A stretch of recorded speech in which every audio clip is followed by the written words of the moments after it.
behavior is rewarded in the workplace. And I'm sure we all have stories about how toxic people just survive layoffs, survive terminations, just tend to ruin the whole bunch, so to speak. And the difference in working styles. So just to give you a backstory that I've mentioned in previous podcasts, a particular woman who had started at the company a few months before me, who you just know, she's an ass kisser, she's toxic, she's a narcissist. You just know these people, right?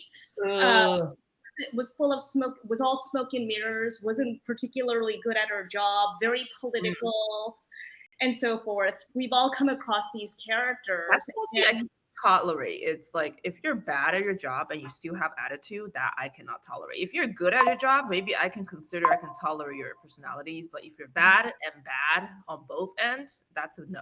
That you should be let go. Anyway, how do people stick around? Like, you know what? I learned at this particular company, she, by the end of my tenure there, had developed such a bad reputation and just proved time and time again that she was nuts. The company was afraid of litigation. Yeah. Was afraid of a smear campaign, so they just kept her on and tried to turn a blind eye. Why does that exist? Why does the people that are more understanding and reasonable are the ones who are requested or asked or even expected to be the bigger person for someone who has wrong behavior? I think, Tova, it's based on something that you told me that your sister, the behaviorist, told you about the situation Levy was having at school. Yes. Because we're rational and we can be controlled. And these crazy people cannot be controlled. So by default, we're supposed to just keep our mouths shut and take it. I think there should be a zero tolerance policy for such things, and there isn't, and I just don't understand why. It's easier. It's easier. So I'll give you several examples about this woman. So first and foremost, she was really kissing up to me, wanted to politically get me on her side. As I said, I just knew based on years of experience in the workplace to stay away, but she was very aggressive, started to pry into my personal life. And just to give you an example, are you looking to have a relationship? Do you have a boyfriend or a partner? Well, I met my husband online and I'm going to write up your online profile for you. And if you need someone to go on a date with you, my husband and I will go. Like, how inappropriate is this for someone you meet at work? Mind you, after work hours, we had a business dinner. I stress business, not informal girls get together or just a bunch of colleagues getting drinks.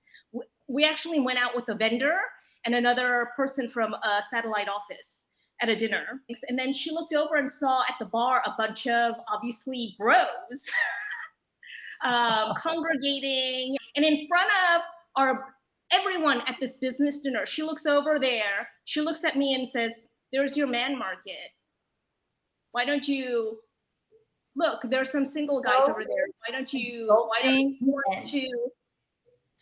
I'm getting physically nauseous for you, even though this was in the past. It's just like, I think I'm like having like a response to that. You're gagging. And I was flabbergasted, mortified. And the other people at the table it was just, the awkward silence. And then the dinner was ending and she clearly saw I was upset and she was like, "What's wrong?" And I just looked her straight in the eye and I was like, "You should not have had said that." And she just didn't realize how inappropriate that was. Ever since that happened, it was like she ended up on my shit list. And things just started progressively getting worse. And like, why mind her business? Is right. It her business? Can you just fuck off? Like, well, essentially, that's what I said to her in not so many ways. She tried on several occasions in vain to try to have like a heart-to-heart with me, but so many of these little incidents started building up that it was like, no, you've crossed the line. We're We're not not that going we're there. not Yeah, we're not And that cozy. it got to the point where it became so combative that my boss took me aside and was like, you need to, and again, he did not use these words verbatim, but essentially, you need to calm the fuck down. You need to fucking cool it. You need to You, calm down. You yes, and the woman who's inappropriate and keeps coming yes, after you with things yes. that are crossing lines is. And I was just like, absolutely not. I will give you, I have all of these examples. And he was just like, I want you to be clean. Those were his words. You What, need to be clean. what does that mean? Like, Nothing attached to you. And like, no. yes, What yes. what does a clean does for you? What does that even mean? What is the value it brings?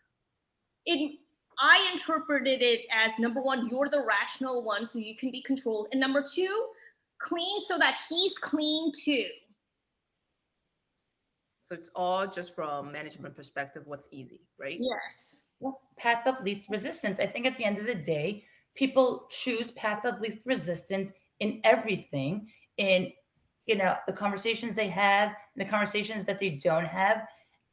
And I that's not me. I just can't. There's something deep inside me that just can't let it go. I just can't let it go. And it just got to the point where her reputation became universal. Everyone knew that she was just unreliable, full of shit, and yet I have questions. I have so many questions. And she still stayed in the company. Everyone catered to her inabilities and gaps, and everyone was held accountable for that.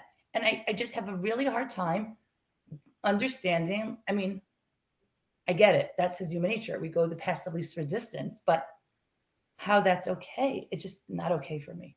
and it just got to the point where anything that I did, for instance, if I had to give a presentation, she would specifically try to fuck me up by asking very difficult questions and like just nitpicking my presentation and making me look bad in front of everyone. And the company had to make difficult decisions. I was the one who was terminated and her ass stayed. And that I am not okay with. This double standard of when we reward bad behavior and when we punish bad behavior is one of my biggest boundaries and why I will not go to certain companies or work with certain people. When there are people who can't have a backbone or can't respect or can't be held, accountable for themselves, that's a boundary for me. Very clear boundary. And it just got to the point where I was friendly with our chief legal officer, like complaints have been made, it got all the way up to her, and they were afraid that if they terminate her, that she was going to sue. Oh wow.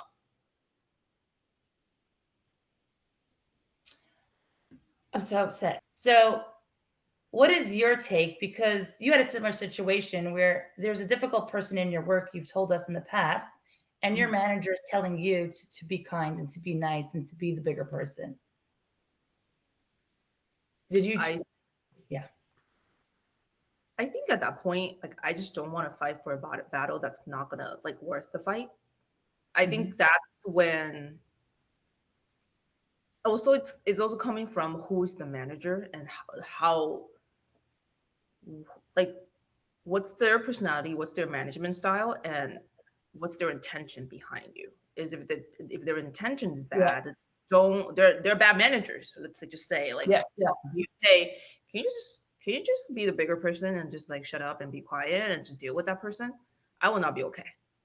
And but I know the person who she is, and I know like how her visions and her intentions for her team and individual members of her team. So I think from me, I'm like, you know what? The person I'm having a hard time to deal with, he he's not even in my team.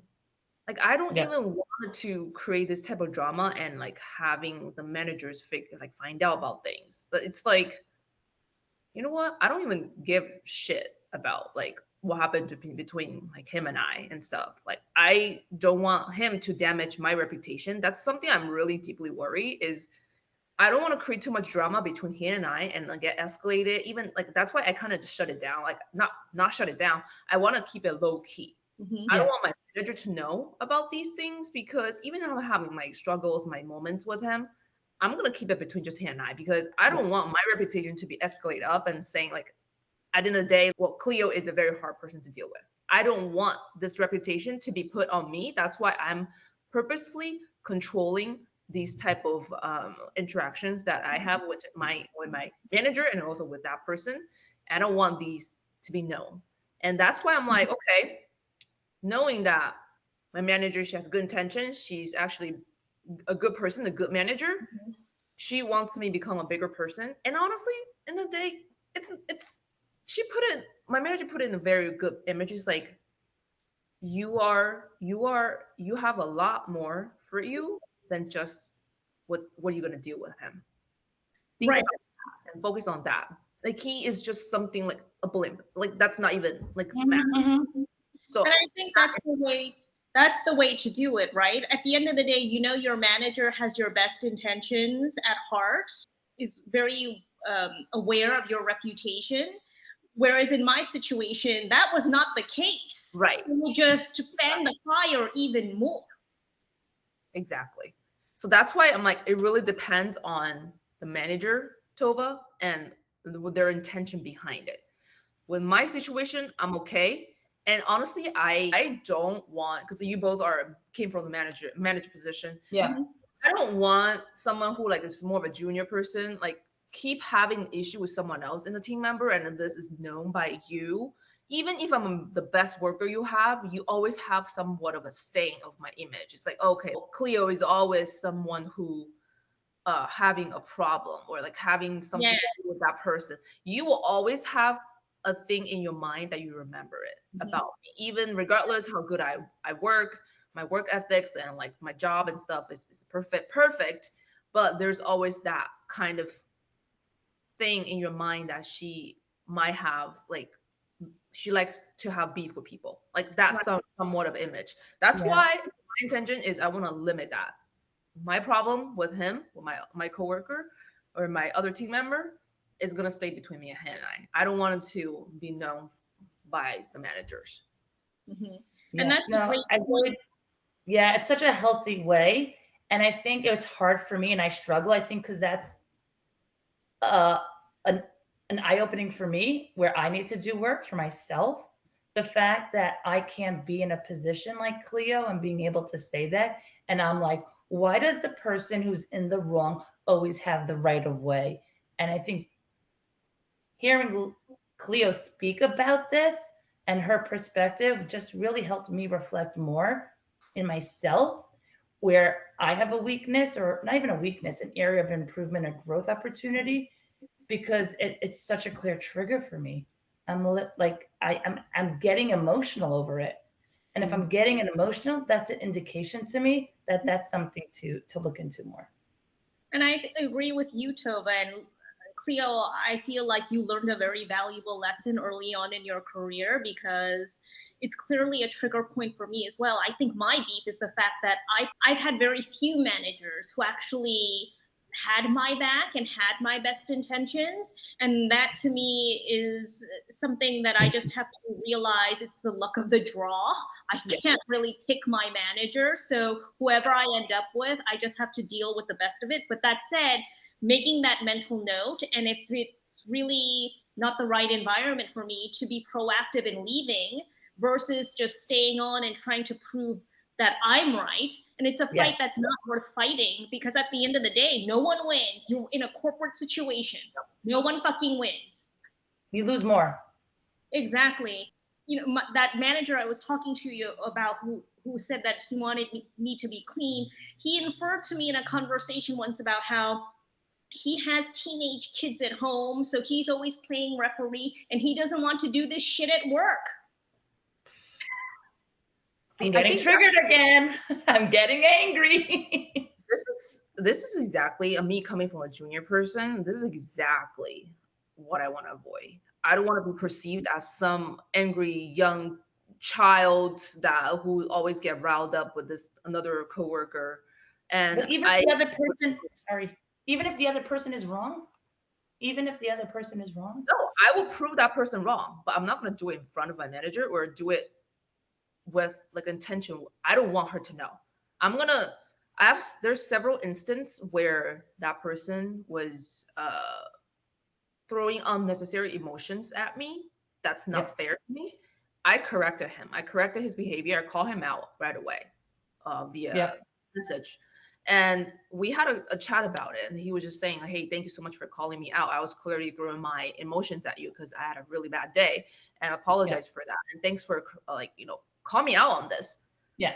That's a productive conversation, but I want to take this alone with him. I don't want my manager to be involved. I don't want to be perceived as a young teenage girl that you have to deal with like at home and versus me at work versus her at work now. So it's like that's what I really want to avoid, and I intentionally to tone it down because Yeah. I don't want to have this kind of stain in my image. Right. And once you are pigeonholed, it's very difficult for you to break out of that. Exactly. So I'm like juggling between that, and then That's so much in my mind. I try to work my best with that person, and that's why like as I told you in our catch ups, I want to get a quick 5 minutes huddle with that person, but the fact that I have to spend 10 minutes explaining why I want to get huddle with you for 5 minutes, that's fucking absurd. That's stupid as fuck. I want to call him out, period. But I'm gonna do it in my own way and not I love that. just avoiding managers to be involved. I could learn a lot from that. I do. I love that you say that because I'm reflecting back in my incidences and I realize like how I could have done better.